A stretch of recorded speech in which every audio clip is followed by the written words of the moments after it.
Hello दोस्तों, welcome to WiFi Rawat study. दोस्तों, मैं आप लोगों का आपके अपने इस YouTube channel WiFi Rawat study में स्वागत करता हूं। दोस्तों, आप सबसे पहले आप लोग वीडियो को लाइक एंड वीडियो को शेयर कर दें ताकि और भी लोगों तक वीडियो पहुंच जाए।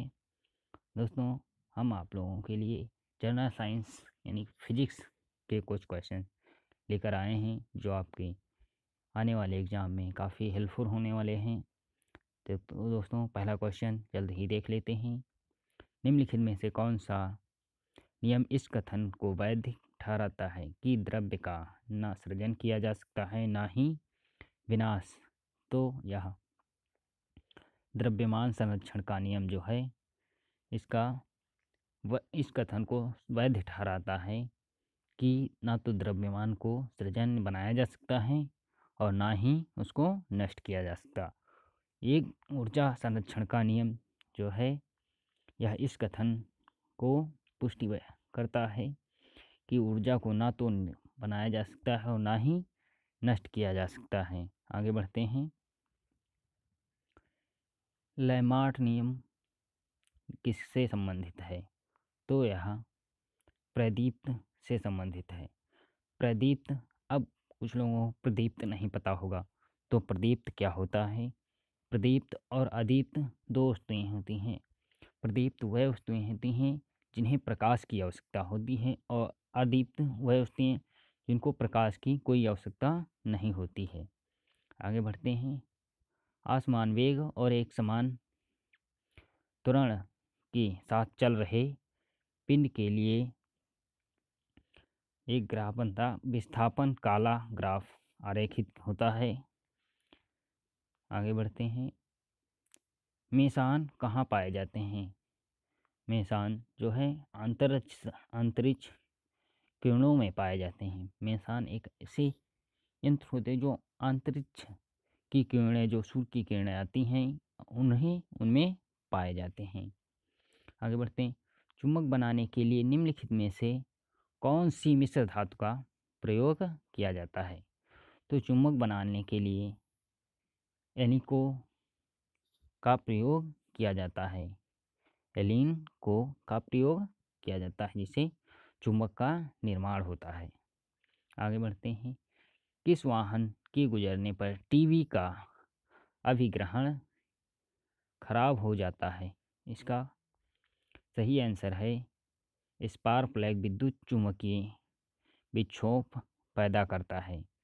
जो वाहन स्पार्क प्लग विद्युत चुम्बकीय विक्षोभ पैदा करता है जिससे टीवी का अभिग्रहण जो है खराब हो जाता है। आगे बढ़ते हैं। प्रकाश का वेग सबसे पहले किसने मापा था? तो प्रकाश का वेग सबसे पहले किसने मापा था? Galileo, Newton, Romer, Einstein. तो इसमें आपका करेक्ट आंसर रोमर है। सबसे पहले प्रकाश की चाल को रोमर ने वेग को मापा था। आगे बढ़ते हैं। रेडार के आविष्कारक कौन थे? तो रेडार के आविष्कारक थे H.L. Taylor and Leo C Young. Radar का full form radio detective and ranging है। आगे बढ़ते हैं। दृश्य स्पेक्ट्रम की तरंगदैर्घ्य कितनी होती है? तो जो दिखाई देती है तरंगदैर्घ्य जो दिखाई पड़ती हैं उनकी तरंगदैर्घ्य कितनी होती है? तो यह 2900 से 7600 तक होती है जो हमें दिखाई पड़ती है। आगे बढ़ते हैं। बिजली के बल्ब के फिलामेंट के निर्माण के लिए टंगस्टन का प्रयोग किया जाता है। इसका प्रयोग क्यों किया जाता है? यह सुचालक होता है, यह सस्ती होती है, यह आघातवर्धनीय होती है, इसका गलनांक बहुत ऊंचा होता है। तो इसका गलनांक बहुत ऊंचा होता है और ये जल्दी से गलता नहीं, इसीलिए बल्ब के फिलामेंट में टंगस्टन का प्रयोग किया जाता है। सूर्य द्वारा उत्सर्जित ऊर्जा का कारण, सूर्य द्वारा उत्सर्जित जो ऊर्जा होती है उसका कारण क्या है? रासायनिक अभिक्रिया, नाभिकीय विखंडन, नाभिकीय संलयन, उपरोक्त सभी। तो सूर्य के द्वारा उत्सर्जित ऊर्जा का कारण है नाभिकीय संलयन। नाभिकीय संलयन, और जो परमाणु विखंडन होता है उसमें नाभिकीय विखंडन होता है, और सूर्य की किरणों में H+ हीलियम डबल हाइड्रोजन मिलकर एक हीलियम का निर्माण करते हैं। उसमें यूरेनियम टूट के नाभिकीय विखंडन में यूरेनियम टूट के 2 छोटे छोटे आयंस का निर्माण करते हैं। चांद पर आदमी को ले जाने वाले स्पेस शटल का क्या नाम था? चांद पर पहली बार चांद पर जो आदमी गए थे उनकी स्पेस शटल यानी कि जिससे गए थे उसका क्या नाम था? Eagle, Columbia, Challenger, Apollo. तो इसका करेक्ट आंसर अपोलो है।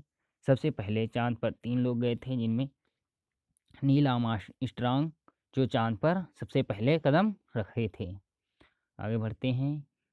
भू तुलांकी कक्ष में संचार उपग्रह स्थापित करने की संभावना सबसे पहले किसने व्यक्त की थी?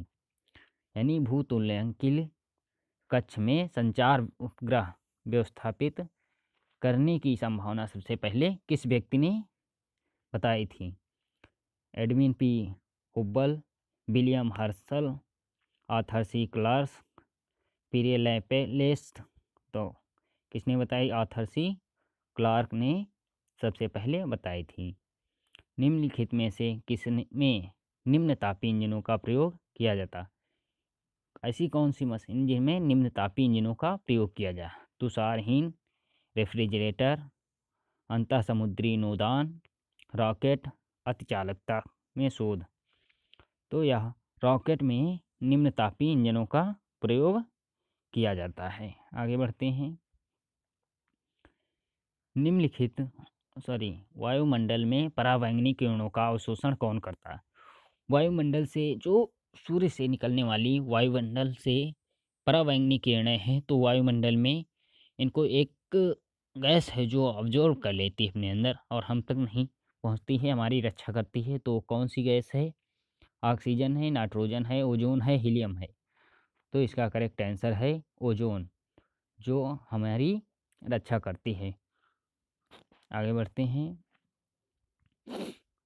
लैंप की बत्ती में तेल ऊपर चढ़ता है क्योंकि तेल हल्का होता है, बत्ती में से तेल का विसरण होता है, पृष्ठीय तनाव परिघटना के कारण, कोशिकीय क्रिया परिघटना के कारण। तो इसका राइट आंसर है कोशिकीय क्रिया परिघटना के कारण से तेल बत्ती में ऊपर चढ़ता है। आगे बढ़ते हैं। ऐसा क्यों लगता है कि खुले में बड़ी आग को तेज पवन भड़का रही है? ऐसा आपको ऐसा क्यों लगता है जब आप खुले में आग जलाते हैं तो ऐसा क्यों लगता है कि आग बहुत तेज़ से हवा चलने लगती है? तो क्योंकि आग पर, तो आप इनमें देखिए आपका कौन आंसर सही है। क्योंकि आग पर और उसके इर्द गिर्द पवन का सतत परिसंचरण होता है, क्योंकि पवन के साथ धूल कण आते हैं, क्योंकि आसपास की गर्म हवा वायु ऊपर उठती है और ठंडी वायु प्रवेश कर के आग को भड़काने जैसा प्रभाव डालती है। इनमें से कोई नहीं। तो इसका आंसर आपका सी हो जाए, क्योंकि आसपास की गर्म हवा ऊपर उठ जाती है। जैसे आप वहाँ आग जलाएंगे तो उसका आसपास का तापमान बढ़ जाता है, जिससे नीचे की हवा ऊपर चली जाती। तो उसके आसपास जो अब आपको ये भी पता है कि वायु जो है स्थान घेरती है, जिससे उस जगह पर जगह खाली हो जाएगी और वो स्थान ऊपर की ओर वहाँ पर हवा आएगी, तो आपको लगेगा कि वायु आग को भड़काने का जैसा कार्य कर रही। घड़ी में क्वार्ट्ज क्रिस्टल का काम किस पर आधारित होता है? तो यह दबाव पाइजो विद्युत प्रभाव पर आधारित होता है। आगे बढ़ते हैं। डायनमो किस प्रकार की ऊर्जा को रूपांतरण करने का एक साधन है? डायनमो जो है एक कैसा साधन है जो किस प्रकार की ऊर्जा को किस में रूपांतरित करता है, यानी कि कैसे बदलता है? ऊष्मा ऊर्जा को विद्युत ऊर्जा में, यांत्रिक ऊर्जा को विद्युत ऊर्जा में, चुंबकीय ऊर्जा को विद्युत ऊर्जा में, रासायनिक ऊर्जा को विद्युत ऊर्जा में। तो डायनमो जो है यह यांत्रिक ऊर्जा को विद्युत ऊर्जा में परिवर्तित कर देता है। आगे बढ़ते हैं। आकाश नीला दिखाई देने का कारण। आकाश तो एक्चुअल में आकाश का रंग काला होता है, आकाश का रंग काला होता है, लेकिन आकाश हमें नीला दिखाई देता है। इसका कारण है, आकाश हमें नीला दिखाई देता है तो इनका कारण है वायुमंडलीय जलवाष्प, प्रकाश का प्रकीर्णन, समुद्री जल का परावर्तन, सूर्य द्वारा नीले तरंग दैर्घ्य का उत्सर्जन। आगे बढ़ते हैं, देखते हैं प्रकाश का प्रकीर्णन। जो इसका राइट आंसर है वह प्रकाश का प्रकीर्णन होता है। आगे बढ़ते हैं, ध्वनि को आँखों के रूप में प्रयोग करने वाला प्राणी कौन सा है? यानी कि एक ऐसा प्राणी है जो ध्वनि को, साउंड को आँखों, साउंड को देखने का काम में लेता है। तो कुत्ता है, बिल्ली है, सर्प है, चमगादड़। तो इसका राइट आंसर है चमगादड़, जो ध्वनि को देखने के काम में लेता। चमगादड़ जो है परासड़ी ध्वनि जो हम 20 डेसिबल से 20 डेसिबल से कम साउंड को उत्पन्न करता है। 20 किलो से कम साउंड को उत्पन्न करता है, जिससे वो केवल वही लोग सुन सकते हैं और हम नहीं सुन पाते हैं, जिसको वो पता करता है जब तक वो वापस आती है। इसका मतलब ऐसे समझ लीजिए जैसे कि रडार होता है, रडार और सोनार होते हैं। तो उसमें सोनार जो होता है sound radio sound detective ranging होता है। उसी तरह से चमगादड़ भी अपनी ध्वनि आँखों के काम में ध्वनि को लेता है। निम्नलिखित में से कौन सी घटना पहले हुई थी? अल्बर्ट आइंस्टीन की अपेक्षा का सामान्य सिद्धांत प्रस्तुत किया, मैक्स प्लैंक ने क्वांटम सिद्धांत प्रस्तुत किया, गुलियेल्मो मार्कोनी ने प्रथम बेतार संकेत भेजा, राइट बंधुओं ने सफलतापूर्वक विमान उड़ाया। तो देखते हैं, गुलियेल्मो मार्कोनी ने प्रथम बेतार संदेश भेजा। बेतार संदेश का मतलब यह है कि जैसे उसमें कोई तार ना हो, जैसे कि आजकल हम आप और हम एक दूसरे से कनेक्टेड हैं, और जैसे कि एसएमएस भेजते हैं, ईमेल करते हैं, इन सबको बेतार संदेश कहते हैं। यदि किसी कण का वेग समय ग्राफ y बराबर mt+v द्वारा निरूपित हो तो कण चला रहा है एक समान चाल के साथ, एक समान वेग के साथ, एक समान त्वरण के साथ, परिवर्तित त्वरण के साथ। तो इसका राइट आंसर है यह एक समान त्वरण के साथ चल रहा हो। इसका ग्राफ कुछ ऐसा बनेगा, जैसे देखो ऐसे इसका ग्राफ, यहाँ पर हम एक समान त्वरण के साथ, तो हम यहाँ पर एक्सेलरेशन ले लेंगे और यहाँ पर टाइम ले लेंगे। तो इसका ग्राफ कुछ ऐसा बनेगा। टाइम तो बढ़ता है लेकिन एक्सेलरेशन नहीं बढ़ रहा है। ठीक है, आगे बढ़ते हैं। सूर्य के प्रकाश का कौन सा भाग सौर कुकर को गर्म करता है? तो परावैंगनी किरणें, लाल प्रकाश, अवरक्त किरणें, अंतरिक्ष किरणें। तो इसका राइट आंसर है अवरक्त किरणें। अब एक बात आप लोग सभी लोग ध्यान रखें, हमेशा कैसा भी क्वेश्चन आए, सूर्य के प्रकाश की केवल और केवल पृथ्वी पर अवरक्त किरणें ही आती हैं, बाकी सब वापस चली जाती हैं। जिसे आप लोगों को जैसे क्वेश्चन पूछ लेता है कभी कभी, पृथ्वी को गर्म कौन सी किरणें करती हैं?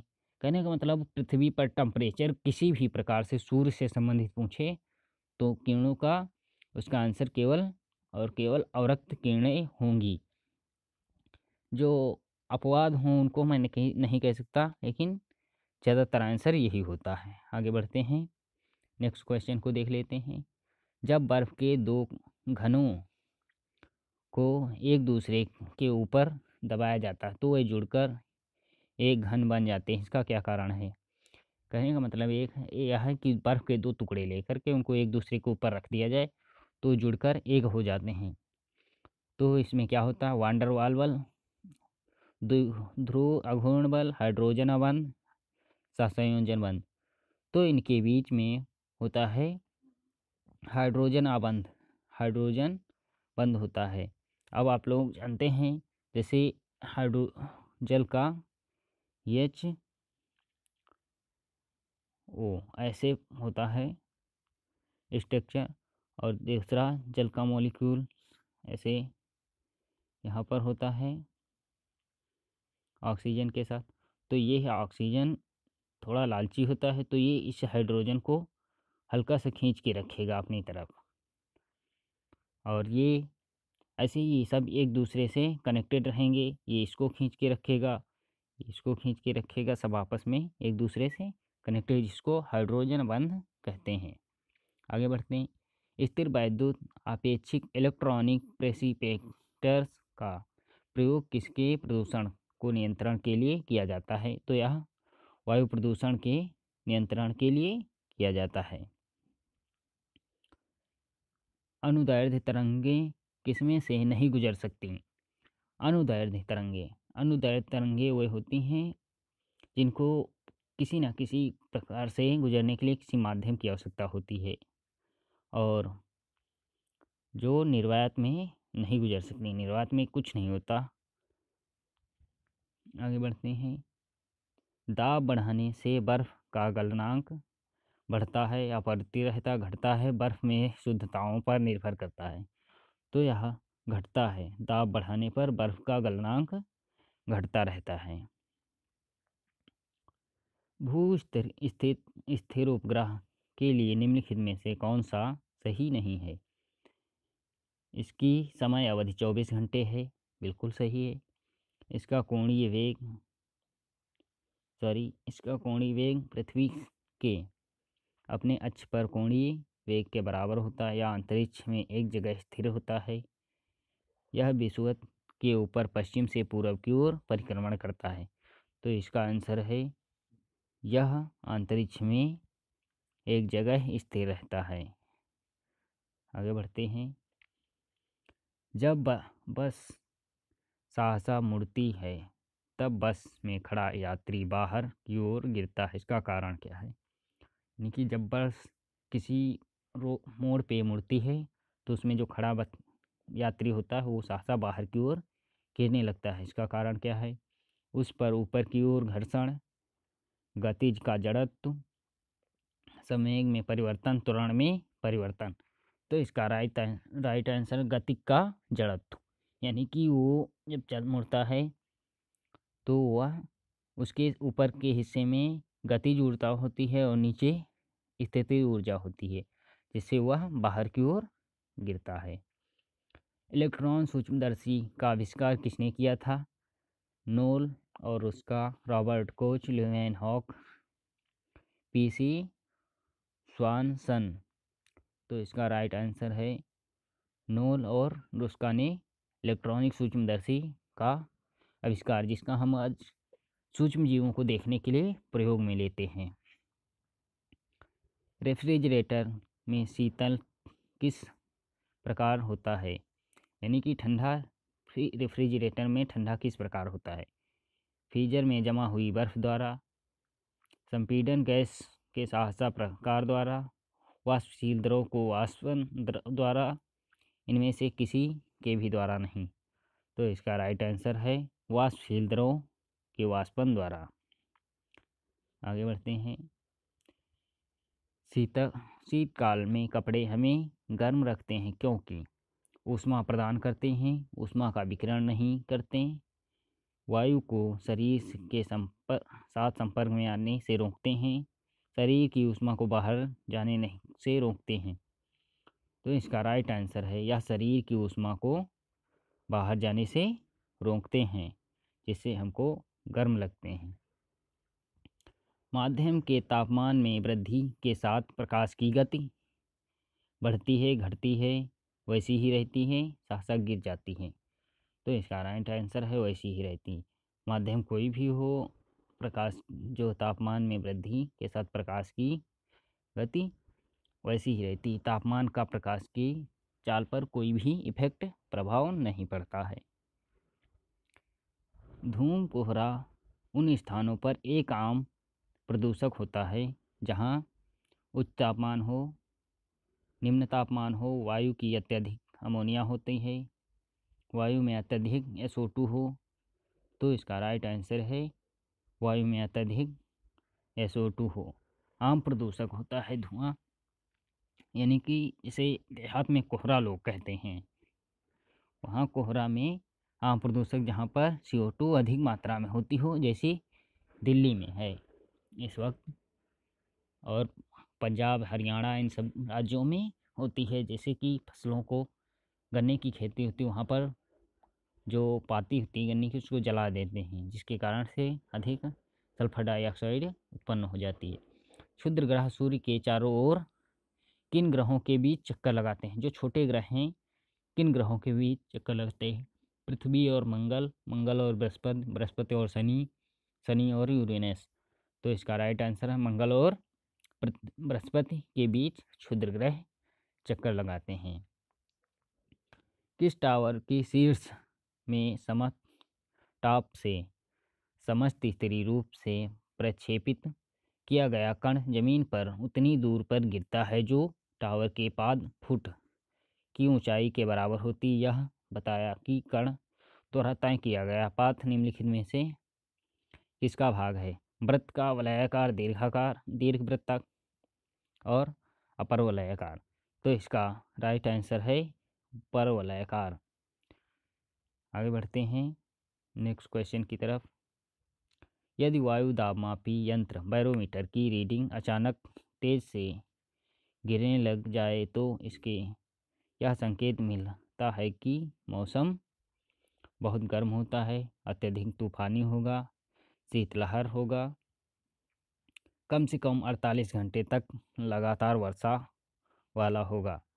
तो इसका संकेत मिलता है कि अत्यधिक तूफान आने वाला है। बैरोमीटर से हम वायुमंडलीय दाब को मापते हैं, जिसकी रीडिंग अचानक से अगर गिर जाती है तो अत्यधिक तूफान होने के चांसेस बढ़ जाते हैं। भूस्तरीय तुल्यकाली उपग्रह निम्नलिखित में से किस ऊंचाई पर परिक्रमा करता है? किसी भी ऊंचाई पर, एक निश्चित ऊंचाई पर, उस ऊंचाई पर जो उसके द्रव्यमान पर निर्भर करती है, ध्रुव से ऊपरी ऊंचाई पर। तो इसका राइट आंसर है एक निश्चित ऊंचाई पर जाकर के वह परिक्रमा करता है। बाल को लपेटने कैच करते समय एक क्रिकेटर खिलाड़ी निम्नलिखित में से किसको कम करने के लिए अपना हाथ नीचे लेता है? बल को, समय को, आवेग को, कैच करने का समय। कैच करने का समय अब आगे देखते हैं। तो आवेग को, एक यात्री आवेग को कम करने के लिए, क्योंकि जब वो बॉल को पीछे को खींचता है तो उसकी गति में कमी करने के लिए, उसके टाइम ड्यूरेशन को कम करने के लिए वो अपने हाथ को पीछे लेता है। संतुलन एक ऐसी स्थिति है जिसमें कभी परिवर्तन नहीं होता है। तभी परिवर्तन हो सकता है जब किसी बाहरी कारक में परिवर्तन होता हो, तभी परिवर्तन हो सकता है जब किसी आंतरिक कारक में परिवर्तन होता हो, तभी परिवर्तन हो सकता है जब सरकार नीतियों में परिवर्तन होता हो। तो इसका राइट आंसर है कभी भी परिवर्तन नहीं होता। संतुलन एक ऐसी स्थिति है जिसमें कभी भी परिवर्तन नहीं होता है। यदि किसी साधारण लोलक की लंबाई आधी कर दी जाती है तो उसको ढोलन की अवधि दोगुनी हो जाती है, आधी हो जाती है, गुणक द्वारा बढ़ जाती है, गुणक द्वारा घट जाती है। तो वह गुणक द्वारा घट जाती है। अगर किसी लोलक की लंबाई को आधी कर दी जाती है तो वह गुणक द्वारा घट जाती है। ऊनी कपड़े शरीर को गर्म रखते हैं क्योंकि ऊन से शरीर का तापमान बढ़ जाता है। ऊन कुचालक होती है। ऊन बाह्य पदार्थों से ऊष्मा का अवशोषण कर लेती है। ऊन बाह्य पदार्थों से ऊष्मा ग्रहण नहीं करती। ऊन जो है कुचालक होती है, जिससे शरीर का तापमान बढ़ जाता है और शरीर को गर्म रखते हैं। आगे बढ़ते हैं। निम्नलिखित में से कौन सा रंग सम्मिश्रण दिन और रात के समय सर्वाधिक सुविधाजनक होता है? नारंगी और नीला, श्वेत और काला, पीला और नीला, लाल और हरा। तो यह लाल और हरा जो रंग है यह सुविधाजनक होता है। निम्नलिखित में से वह उपकरण कौन सा है जिसका प्रयोग पवन के बल और वेग के मापने के लिए किया जाता है। मतलब इसका कौन सा वह उपकरण है जो पवन और वेग को मापने के लिए बल और पवन के बल और वेग को मापने के लिए किया जाता है। Ammeter, anemometer, altimeter, audiometer. तो इसका राइट आंसर है एनीमोमीटर, जो होता है पवन के बल और वेग को मापने का काम करता है। बैटरी में प्राचालक का मूल सिद्धांत क्या है। बैटरी में जो प्रचालक होते हैं उनका मूल सिद्धांत क्या है। अम्ल आधारित अंतरक्रिया, अपोहन, डायलिसिस, विद्युत अपघटन, उपापचयन। तो इसका राइट आंसर है विद्युत अपघटन। इसमें होता बैटरी के प्रचालक की मूल सिद्धांत विद्युत अपघटन है। भिन्न भिन्न तारों से भिन्न भिन्न रंग निम्नलिखित में से किसकी विविधता के कारण निकलते हैं। तापमान, दाब, घनत्व इनके विकिरण के द्वारा। तो इनके तापमान के कारण भिन्न भिन्न तारों से भिन्न भिन्न रंग निकलते हैं। आगे बढ़ते हैं। हमारी आकाशगंगा की आकृति, हमारे आकाशगंगा की आकृति वृत्ताकार, दीर्घ वृत्ताकार, स्पाइरल, उपरोक्त में से कोई नहीं। दरअसल इस आंसर को, इस क्वेश्चन को जो हम ले तो आए लेकिन इसको आंसर में ठीक नहीं लगा था, क्योंकि अभी कोई डिफाइन ही नहीं कर पाया कि हमारी जो वो यूनिवर्स है वह कैसा है। तो इसमें हमारी आकाशगंगा के बारे में पूछा गया है, लेकिन यूनिवर्स हमारा कैसा है ये कोई नहीं बता सकता कि गोलाकार है, वृत्ताकार है या फ्लैट है, कैसा है कोई नहीं बता सकता। और हमारी आकाशगंगा का जो आकार है वो स्पाइरल कॉर्ड है। आगे बढ़ते हैं। वायु की अपेक्षा आर्द्रता का मापन एवं रिकॉर्ड करने वाला उपकरण है। तो हाइग्रोमीटर जो है आर्द्रता को मापने एवं रिकॉर्ड करने वाला उपकरण है।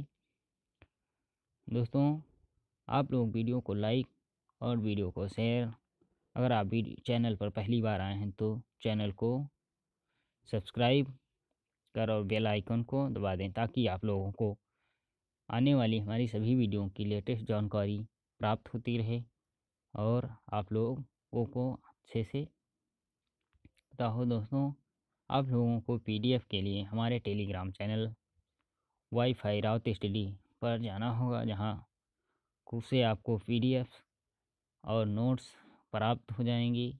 आप लोग तब तक के लिए good bye, thanks for watch you. मिलते हैं नेक्स्ट वीडियो में। Thank you.